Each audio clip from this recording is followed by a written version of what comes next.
우리 침대 위에 민석과 유진이 함께 있었어요. 그 장면은 지금도 내 눈앞에서 선명하게 펼쳐진다. 놀람과 죄책감이 뒤섞인 표정, 허둥대며 몸을 가리던 유진, 그리고 내 이름을 더듬거리며 불러대던 민석. 이 모든 것이 단 몇 초 안에 벌어진 일이었지만 내 삶 전체가 산산이 부서지는 데엔 그 시간조차도 길었다. 나는 더 이상 아무 말도 들을 수 없었고 아무 감정도 느낄 수 없었다. 단지 그 자리를 벗어나야만 했다. 숨이 막히는 현실에서 도망치듯이 나는 그날 가방에 아무 옷이나 몇 벌 집어넣고 집을 나왔다.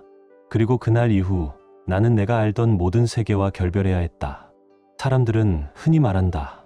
진짜 사랑은 어려운 시기에도 서로를 지켜주는 것이라고. 그리고 나는 그렇게 믿었고 그렇게 살아왔다. 한 남자와 인생을 걸기로 결심했고 가장 어두운 시절에도 그의 손을 놓지 않았다. 그러나 그 끝에 내가 마주한 건 상상조차 할 수 없었던 배신의 형태였다. 믿었던 남편, 가장 친한 친구, 그 두 사람이 함께 있었던 그날 이후 나는 내가 누구였는지조차 잊혀져 갔다. 가장 가까운 사람들로부터의 이중의 배신은 나를 감정적으로 무너뜨린 것뿐 아니라 삶의 모든 기반을 흔들어 놓았다.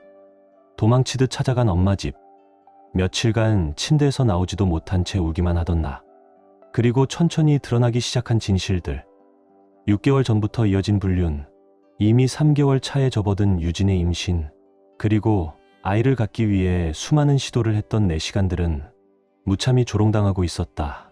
하지만 이상하게도 그 절망의 한가운데에서 나는 끝이 아닌 시작을 마주하게 되었다. 몸을 가누지 못할 정도로 무너졌던 날들, 그 안에서도 나는 다시 살아가야 했다. 혼자가 된 여자, 그리고 어쩌면 곧 엄마가 될지도 모르는 여자. 이야기는 거기서 끝나지 않았다. 배신보다 더 복잡한 감정, 용서와 분노 사이의 끝없는 줄다리기, 그리고 그 모든 과정을 통과하며 나는 내가 누구인지 다시 써 내려가기 시작했다. 이 이야기는 단순한 이혼담도 복수극도 아니다. 이건 나라는 사람의 재건에 관한 이야기다. 사랑받고 무너지고 다시 일어나는 한 사람의 서사. 그리고 지금 나는 그 시작점으로 다시 돌아가 이 모든 이야기를 꺼내려 한다. 결말은 여러분의 예상을 완전히 뒤엎을지도 모릅니다. 여러분의 생각은 어떠셨나요? 댓글로 꼭 남겨주세요. 구독과 좋아요도 잊지 마시고 방탐정의 이중 파일과 함께 더 놀랍고 흥미로운 이야기 속으로 떠나봐요. 저는 지수입니다. 이 이야기를 시작할 당시에는 28세였고 지금은 29세가 되었어요. 그리고 제 남편, 아니, 전 남편 민석은 2살 많은 31세입니다. 우리는 5년 전에 결혼했지만 그보다 훨씬 전부터 인연은 시작되었어요. 우리는 대학교 2학년 때 친구의 생일 파티에서 처음 만났습니다. 마치 어제 일처럼 생생하게 기억나요. 와인병을 열려고 애쓰고 있던 제게 다가와 자연스럽게 도와주던 사람이 바로 민석이었어요. 그날 저녁 처음 보는 사이였지만 우리는 몇 시간 동안 끊임없이 대화를 나누었고 말이 너무 잘 통해서 마치 오랜 친구처럼 느껴졌죠. 알고 보니 우리는 너무 많은 공통점을 가지고 있었어요. 같은 경영학과였고 여행을 사랑했고 유기동물 보호소에서 봉사하는 것을 즐긴다는 점까지. 대화가 끊기지 않았고 대화 속에서 자연스럽게 마음이 열렸습니다. 그 이후로 우리는 빠르게 가까워졌고 거의 모든 시간을 함께 보내게 되었어요. 함께 캠퍼스를 거닐고 과제하며 밤을 새우고 새벽 감성에 젖어 평생의 꿈에 대해 이야기하기도 했어요. 민석은 제가 마음속으로만 그려오던 이상적인 사람이었어요. 다정하고 유머러스하며 미래에 대한 야망도 있었고 무엇보다 저를 끝까지 믿어주고 지지해주는 사람이었죠. 그는 제가 강해질 수 있도록 묵묵히 곁을 지켜주는 사람이었어요. 특히 제 인생에서 가장 어두웠던 시기, 대학교 4학년이 되던 해 갑작스럽게 아버지를 잃었을 때가 있었어요. 아버지는 제가 어릴 적부터 가장 신뢰하고 의지하던 분이셨어요. 자전거 타는 법을 가르쳐 주시고 수학 문제를 함께 풀어주시고 시험 전날엔 항상 넌 할 수 있어 라고 용기를 주시던 분이었죠. 그런 아버지를 하루아침에 잃고 나서 제 세상은 무너졌습니다. 밥맛도 없고 아무 의욕도 없고 눈 뜨는 것조차 버거웠던 그 시기. 민석은 말없이 제 곁을 지켜주었어요. 매일 아침 죽을 끓여주고 밀린 과제를 대신 정리해주고 눈물 흘리는 저를 가만히 안아주었죠. 그의 존재는 제게 숨 쉴 수 있는 공간이자 삶의 이유가 되어 주었어요. 그때 확신했어요. 나는 이 사람과 평생을 함께할 것이다. 졸업 후 우리는 함께 살기 시작했습니다. 저는 마케팅 회사에 들어갔고 민석은 한 IT 스타트업에서 일하기 시작했죠. 초기엔 각자 일에 적응하느라 바쁘고 피곤했지만 서로를 위해 시간을 내는 걸 잊지 않았어요. 매주 금요일은 우리만의 데이트 날로 정하고 서울 곳곳에 새로운 맛집을 찾아다녔고 때론 집에서 배달 음식을 시켜놓고 영화를 보며 포근한 시간을 보내기도 했죠.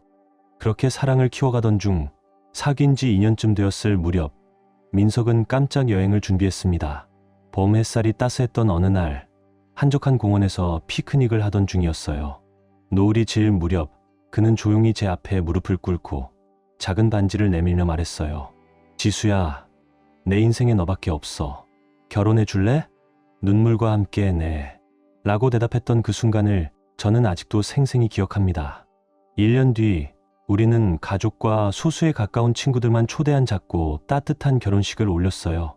그날 저의 오랜 친구 유진도 함께 있었죠. 그녀는 당시 27세였고 저와는 고등학교 입학 첫날부터 인연이 시작된 친구였습니다. 처음엔 단순히 옆자리에 앉은 친구였어요. 하지만 점점 서로에게 마음을 열고 인생의 많은 순간을 함께하게 되었어요. 제 첫 연애의 실패, 대학 입학의 설렘, 민석을 처음 만났던 이야기까지 제 인생의 거의 모든 장면에 유진이 있었습니다.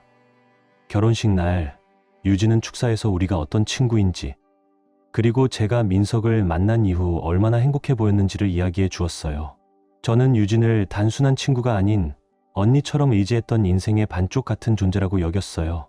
그녀는 제가 힘들 때 망설임 없이 찾아갈 수 있는 사람이고 기쁜 일이 생기면 제일 먼저 공유하고 싶은 사람이었죠. 그래서인지 결혼식에서 유진이 축사를 해줄 때 저는 뭉클한 감정을 억누르기 어려웠습니다.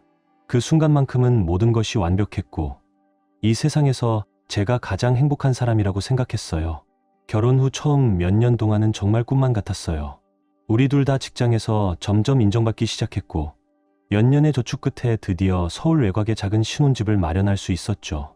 그 집은 오래된 아파트였지만 벽지 하나하나 우리가 직접 고르고 가구도 직접 조립했기에 어느 호텔보다 소중한 공간이었어요. 우리는 일상이 바쁠수록 서로의 존재를 더 소중히 여기기로 했고 주말이면 짧은 여행을 떠나며 소소한 행복을 쌓아갔습니다. 가까운 도시의 전통시장부터 한적한 바닷가, 작은 찻집에 이르기까지 함께한 그 시간들은 지금 돌이켜보면 정말 반짝이는 보석 같은 순간들이었어요. 그리고 1년에 한 번은 꼭 해외로 여행을 갔어요. 제주도의 초록 들판과 푸른 바다, 일본 교토의 벚꽃길, 유럽의 골목골목, 심지어는 베트남 다낭의 해변에서 밤하늘의 별을 보며 민석은 언젠가 이곳에 가족 여행으로 다시 오자고 말했어요.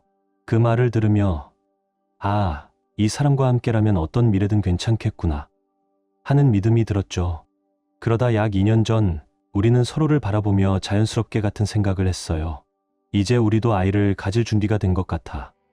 부모가 된다는 건 우리에게 새로운 여정이었고 우리는 그 여정을 설레는 마음으로 기다리기 시작했어요. 일기를 쓰듯 배란일을 기록하고 건강식을 챙기며 조심스럽게 기대했죠. 하지만 몇 달이 지나도 아무 소식이 없었어요. 처음엔 괜찮아. 아직은 시기일 뿐이야. 라고 스스로를 달랬어요. 하지만 시간이 흐를수록 마음 한켠에 불안이 자라기 시작했습니다.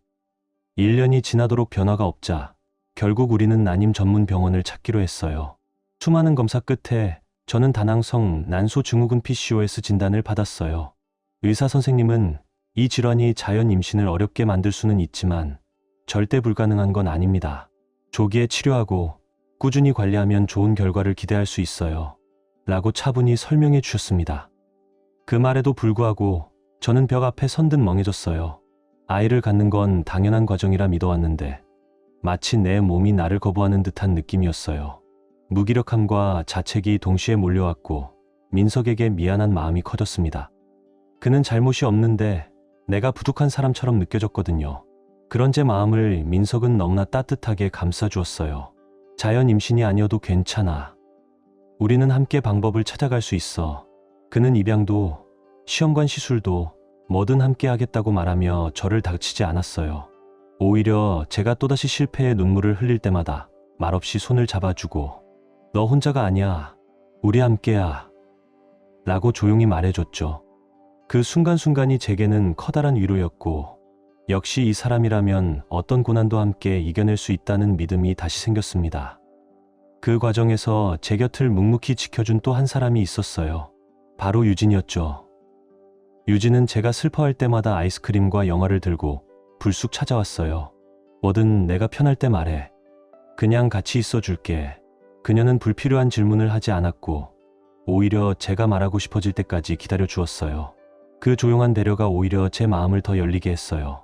난임 치료는 생각보다 긴 여정이었고 저는 다시 일에 집중하기로 마음먹었어요.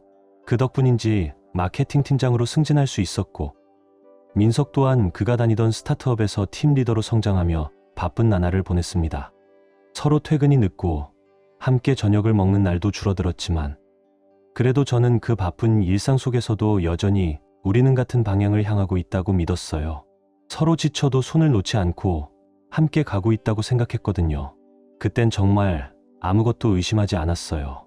내가 가진 모든 신뢰를 그들에게, 그 관계에 다 쏟아붓고 있었으니까요. 하지만 몇 개월 전부터 민석은 조금씩 달라지기 시작했어요. 처음엔 단순한 피로인 줄 알았어요. 퇴근 시간이 점점 늦어졌고 늦은 밤 몰래 들어오는 날이 많아졌죠. 함께 있더라도 눈은 항상 핸드폰에 고정되어 있었고 대화 중에도 집중하지 못했어요. 무언가 자꾸 신경 쓰는 듯한 모습. 하지만 그게 누구인지는 전혀 의심하지 않았습니다. 무슨 일 있어? 요즘 너무 지쳐 보여.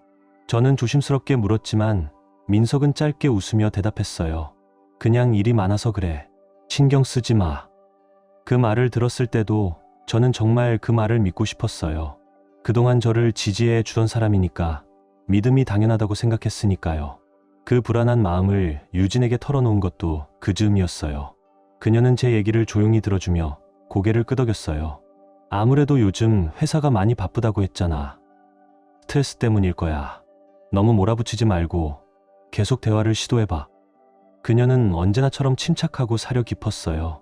그 말이 위로가 되었고 저는 다시 한번 민석을 믿기로 했어요. 하지만 지금 생각해보면 저는 너무 많은 신호를 놓치고 있었던 거예요. 유진이 민석을 감싸는 그 말투, 그들 사이에 스치듯 지나갔던 어색한 침묵, 예전엔 자연스러웠던 셋이 함께하는 자리가 어느 순간부터 조금씩 불편하게 느껴졌던 걸 왜 그냥 넘겼을까요?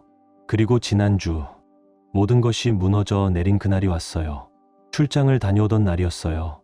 예정보다 하루 일찍 끝나게 된 출장. 깜짝 놀라게 해주고 싶어서 일부러 말하지 않고 바로 집으로 갔어요.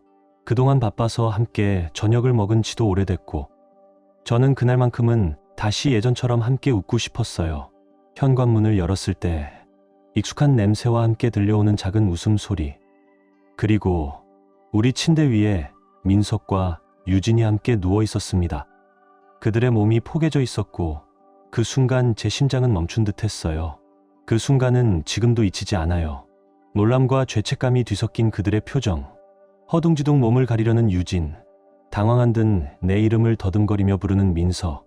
지수야, 이건 그게 아니야. 아니라고? 지금 눈앞에 보이는 게 아닌 거라면, 그렇다면 대체 뭐가 진짜인 건데? 그 모든 순간이 악몽처럼 느껴졌습니다. 눈물이 터질 틈도 없이 숨이 막히는 기분이었어요. 머릿속은 텅 비었고 다리는 떨리고 가방을 집어들며 겨우 버텼습니다.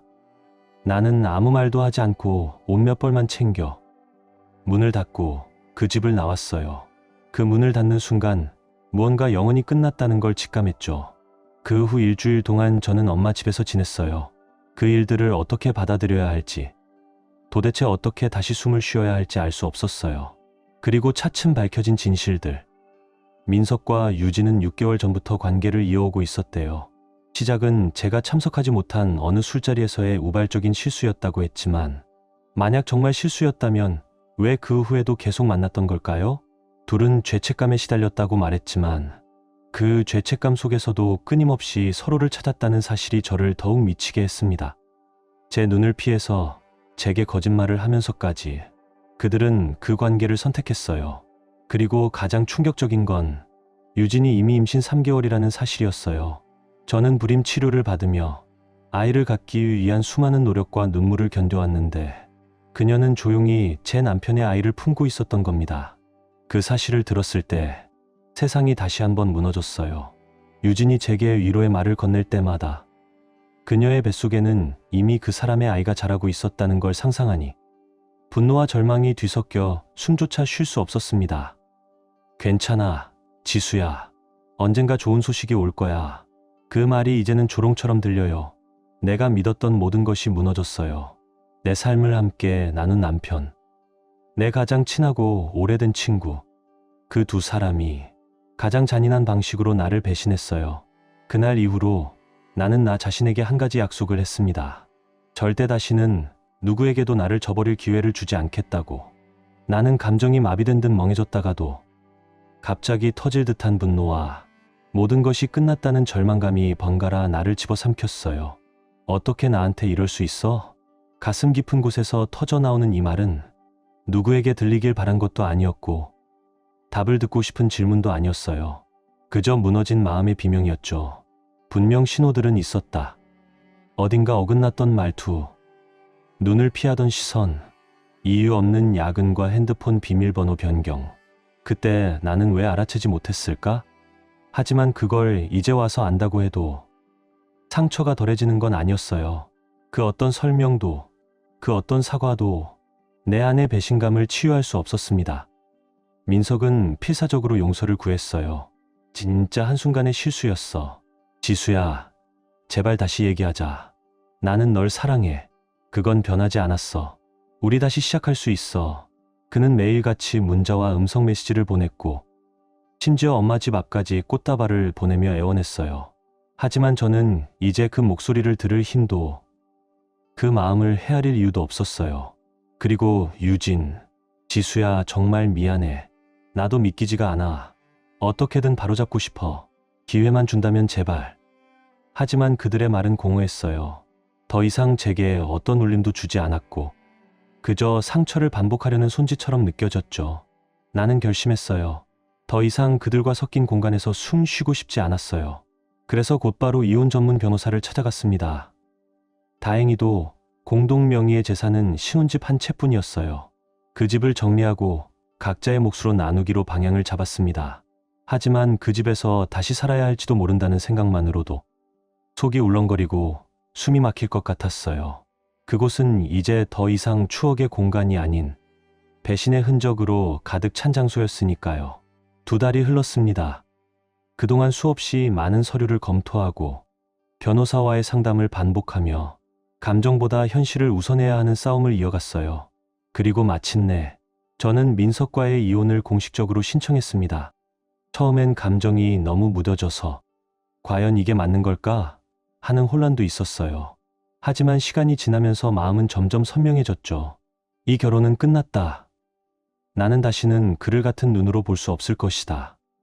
우리가 함께 쌓아온 신뢰는 완전히 무너졌고 그 무너진 틈 사이로 나는 이제 혼자 서기로 결심했어요. 그런데도 민석은 여전히 포기하지 않았습니다. 정말 한 번의 실수였어. 우리에겐 아직 기회가 있어. 하지만 저는 이제 너무 잘 알아요. 그 말은 진심일 수는 있어도 더는 제게 의미가 없다는 걸. 그는 여전히 엄마 집 앞에 꽃을 두고 장문의 음성 메시지를 남기며 아직도 널 사랑해 라고 말하지만 이제 저는 그 말들을 들을 필요가 없어요. 더 이상 듣고 싶지도 않아요. 그건 끝났으니까요. 아무리 후회와 사과가 진심이라 해도 그가 저지른 일은 되돌릴 수 없어요. 하지만 문제는 거기서 끝나지 않았어요. 이혼 절차는 예상보다 훨씬 더 복잡하게 꼬이고 있었죠.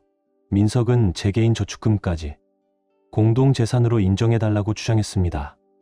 그 돈은 결혼 전부터 제가 따로 모아온 거였고 그중 상당 부분은 할머니께서 제게 남겨주신 유산이었습니다. 변호사는 우리가 충분히 유리한 입장이라고 말했지만 그런 터무니없는 주장을 일일이 반박해야 한다는 사실 자체가 참을 수 없을 만큼 짜증났습니다. 그리고 또 하나, 상상조차 못했던 논쟁이 시작되었어요. 우리 강아지, 바우. 저는 대학 시절 유기견 보호소에서 바우를 입양했어요. 아버지를 잃고 세상이 무너졌을 때 바우는 말없이 제 곁을 지켜준 존재였어요. 저에게 바우는 단순한 반려견이 아니라 잃어버린 가족의 빈자리를 채워준 삶의 일부였어요. 그런데 민석이 그 바우의 양육권을 주장하고 나선 겁니다. 요즘 내가 더 자주 산책시키잖아. 바우도 이제 나한테 익숙해졌어.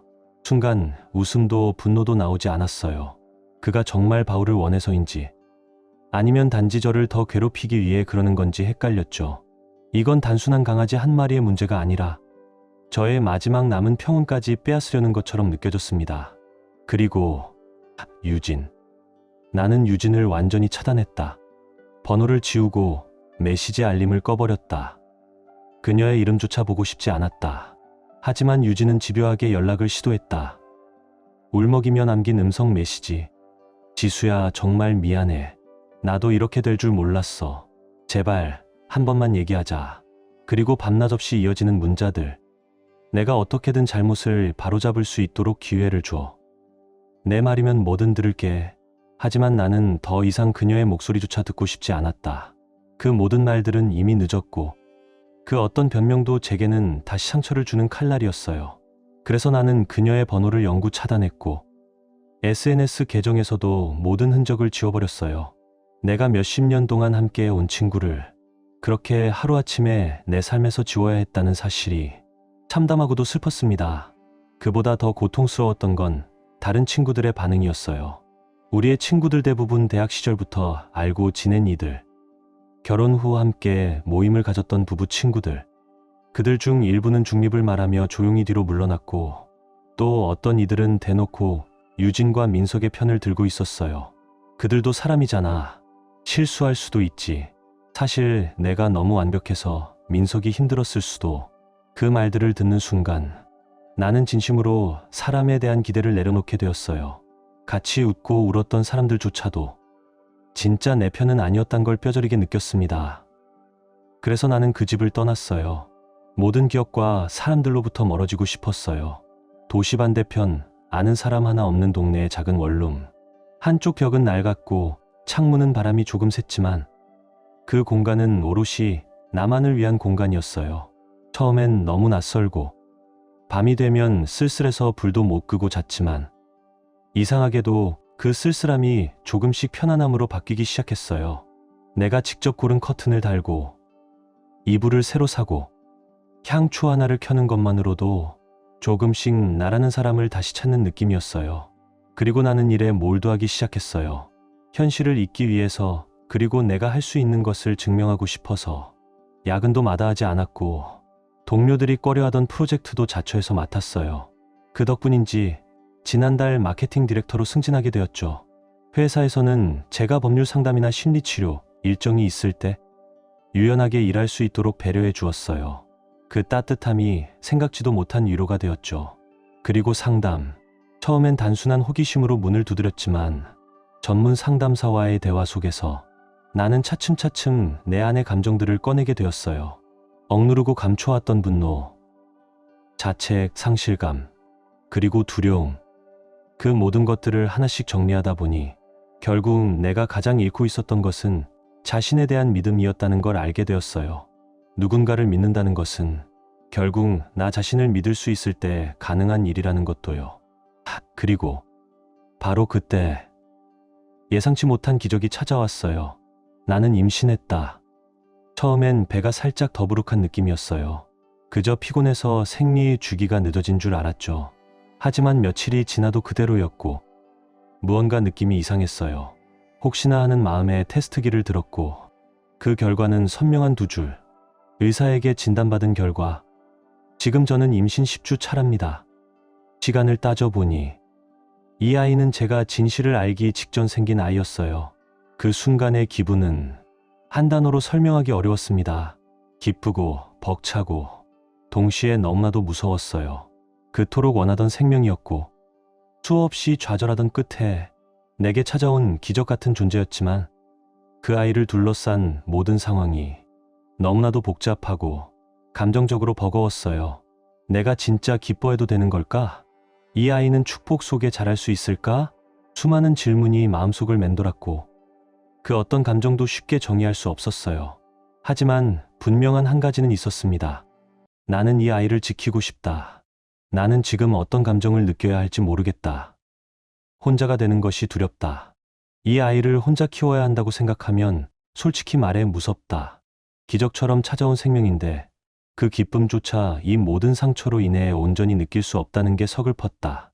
아직 민석에게 임신 소식을 전하지 않았을 때 매일 고민의 연속이었다. 그가 이 아이의 삶에 관여하도록 해야 할까? 그를 믿을 수도 용서할 수도 없는 지금 상황에서 말이다. 나는 심리 상담사와 함께 조심스럽게 여러 가능성을 고민했다. 지금 내가 할 수 있는 건 나 자신과 뱃속의 아이를 지키는 것뿐이라는 결론에 다다랐다. 식단을 조절하고 스트레스를 줄이려 노력했다. 물론 말처럼 쉽진 않았다. 하지만 그래도 2달 전보다는 조금 나아졌다. 여전히 분노와 슬픔이 몰려오는 날도 있다. 하지만 서서히 아주 조금씩 미래를 상상할 수 있게 되었다. 결혼 생활 동안 잊고 살았던 취미를 다시 꺼냈다. 그림을 그리고 동네 도서관 독서 모임에도 나가기 시작했다. 그리고 오랫동안 연락이 끊겼던 친척들과도 다시 연락을 주고받았다. 이 아이에게 보여줄 새로운 가족의 형태를 고민하게 되면서 나 또한 변화하고 있었다. 이건 내가 계획했던 삶은 아니었다. 하지만 이제 나는 이 삶을 스스로 다시 설계하고 있었다. 하루하루 작지만 단단하게 내 아이를 위한 기반을 쌓아가고 있었다. 그리고 드디어 지난달 이혼이 최종 확정되었다. 긴 싸움이었다. 민석은 내 개인 저축금까지 공동 재산이라 주장하며 바우의 양육권까지 요구했다. 하지만 나는 끝까지 포기하지 않았다. 결국 변호사의 조언과 자료를 통해 모든 주장을 반박했고 바우도 함께 지킬 수 있었다. 지금은 바우와 함께 도시 반대편 작은 집에서 살고 있다. 이곳에는 민석과의 추억이 단 하나도 없다. 벽도, 가구도, 향기마저도 나만의 것이다. 낯설었지만 바우가 곁에 있어 덜 외로웠다. 요즘은 아기방을 꾸미느라 정신이 없다. 핑크빛 벽지를 바르고 작은 옷장과 아기 침대를 직접 조립했다. 며칠 전에는 엄마도 도와주러 오셨다. 이제는 외할머니가 될 준비를 하시는 듯 설레는 얼굴로 아기 옷을 접으셨다. 임신 7개월 차에 접어들었다. 지난 진료에서 아기가 여자아이라는 걸 알게 되었고 그 순간부터는 이 아이를 딸로 상상하며 하루하루를 보내고 있다. 입덧이 심했던 초반 3달은 정말 고통스러웠다. 하지만 지금은 식욕도 돌아오고 태동을 느낄 때마다 기적 같다는 생각이 든다. 민석에게는 임신 4개월쯤 되었을 때 알렸다. 많이 고민했지만 결국 알릴 권리가 있다고 생각했다. 그의 반응은 예상대로였다. 처음에는 충격을 받은 얼굴이었지만 곧 이렇게 말했다. 이 아이를 위해 다시 시작해보자. 이건 우리에게 다시 한번 기회가 주어진 거야, 지수야. 우린 함께 이겨낼 수 있어. 하지만 나는 단호히 고개를 저었다. 아이가 있다고 해서 내가 했던 일이 사라지는 건 아니야. 그 이후 우리는 공동 양육권에 대해 변호사를 통해 조정 중이다.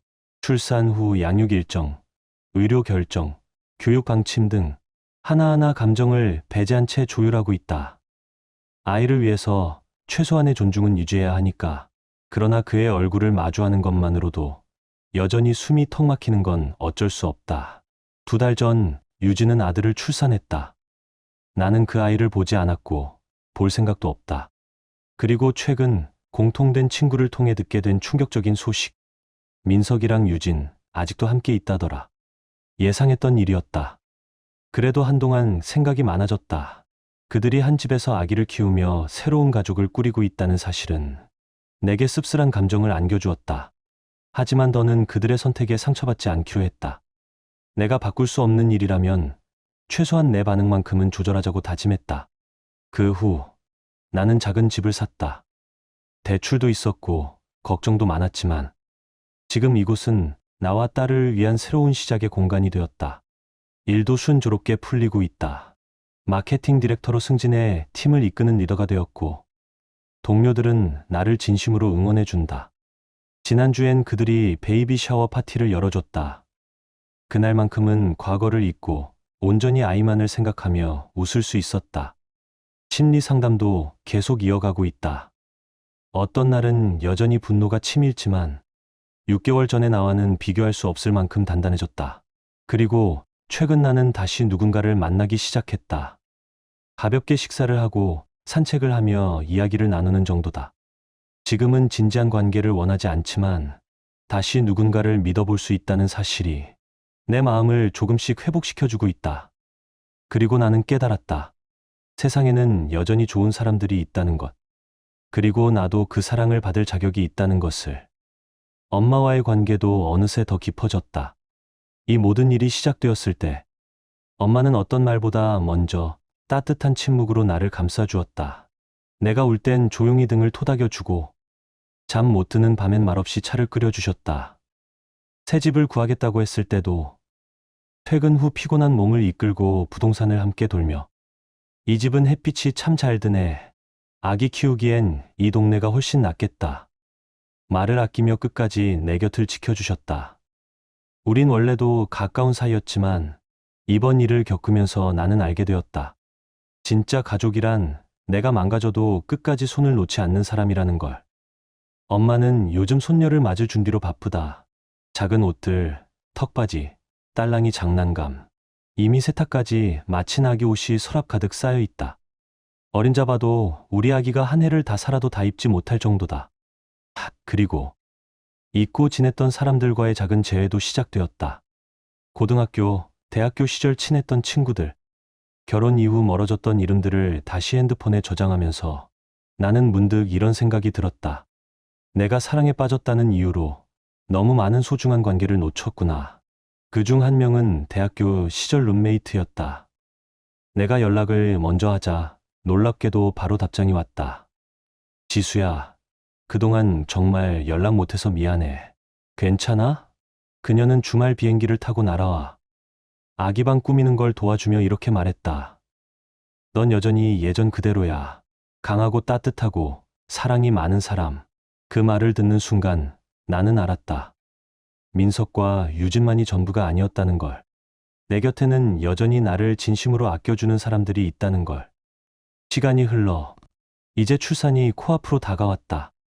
요즘 나는 두 가지 감정을 동시에 느낀다. 설렘, 그리고 두려움. 이 아이를 빨리 만나고 싶다. 작고 따뜻한 손을 처음 만지는 순간을 상상하면 가슴이 벅차오른다. 하지만 혼자 아이를 키운다는 현실은 여전히 두렵다. 불안과 책임감이 한꺼번에 몰려오곤 한다. 그래도 나는 여기까지 왔다. 수많은 상처와 혼란 속에서도 아이와 나 자신을 지켜냈다. 나는 내 자신이 자랑스럽다. 그리고 그 자부심은 나를 다시 일으켜 세운다. 요즘은 출산 준비 클래스에도 혼자 참석한다.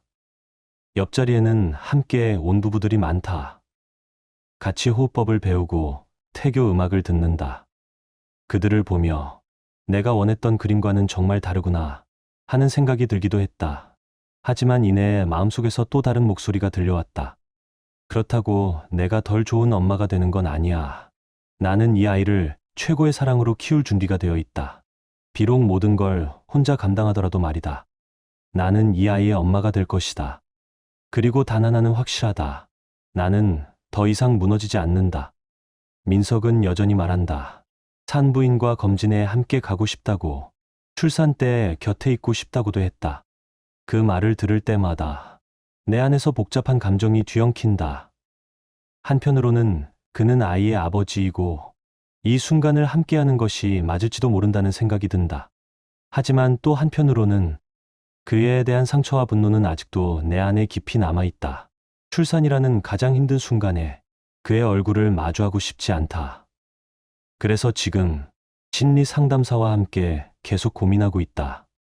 어떤 선택이 아이와 나, 우리 둘 모두에게 가장 안정적인 길일지. 문득 돌아보면 내 인생이 이렇게 바뀔 줄은 상상조차 하지 못했다. 하지만 이 모든 선택들이 모여 나와 아이의 삶을 지켜주고 있다는 걸 안다. 그리고 오늘도 나는 다시 다짐한다. 나는 충분히 괜찮은 사람이다. 그리고 이 아이에게 가장 좋은 엄마가 되어줄 수 있다. 불과 1년 전만 해도 나는 모든 것이 완벽하다고 믿었다. 사랑하는 남편, 오랜 시간 곁을 지켜준 친구, 함께 그려왔던 안정된 미래, 그 모든 것이 나를 지켜주는 울타리라고 생각했다. 하지만 지금 그 울타리는 무너졌고 나는 그 잔해 속에서 새로운 나를 마주하게 되었다. 모든 게 뒤바뀌었다. 그러나 그 변화 속에서도 나는 끝내 쓰러지지 않았다. 나는 견뎌냈다. 그리고 알게 되었다. 내가 생각했던 나보다 훨씬 더 강한 사람이라는 것을. 미래는 여전히 두렵다. 혼자 아이를 키운다는 건 결코 가볍게 여길 수 없는 일이다. 언젠가 다시 누군가를 신뢰할 수 있을지 그 가능성조차 가늠하기 어려울 때가 많다. 하지만 그럼에도 불구하고 나는 설렌다. 곧 내 딸이 세상에 온다. 나는 내가 사랑하는 일을 계속하고 있고 내 이름이 적힌 새 집에서 조용히 단단하게 하루하루를 쌓아가고 있다. 무엇보다도 내가 예상하지 못했던 방식으로 나를 지지해주는 사람들이 지금 곁에 있다. 이것은 내가 한때 꿈꾸던 전형적인 가족의 모습은 아니다. 하지만 나는 안다. 이제는 딸과 나, 우리만의 방식으로 우리만의 가족을 만들어 갈 수 있다는 것을. 사랑과 신뢰, 따뜻한 이해로 가득 찬 가족. 그리고 어쩌면 언젠가 내가 다시 준비가 되었을 때 그 가족의 울타리를 더 넓혀갈 수도 있겠지. 하지만 지금은 무엇보다도 회복과 치유의 시간이 필요하다. 나는 이제 내 딸을 맞이할 준비를 하고 있다. 그리고 우리 둘이 함께 걸어갈 새로운 인생을 정성껏 만들어 나가려 한다. 지금 당신의 마음은 어떤가요? 이야기를 읽으며 떠오른 감정이나 생각이 있다면 댓글로 나눠주세요. 당신의 진심 어린 한마디가 누군가에겐 큰 위로가 될 수 있습니다. 이 짧은 이야기 속에 작은 온기나 있고 진행 감정 하나라도 담겨 있었다면 그것만으로 이 이야기는 충분히 의미 있는 시간이었을 거예요. 좋아요와 구독, 그리고 공유는 이런 따뜻한 이야기가 더 많은 사람의 하루에 조용히 스며들 수 있는 힘이 됩니다. 함께 해주셔서 고맙습니다. 당신의 하루에도 조용한 평안과 따뜻한 사람이 함께하길 진심으로 바랍니다.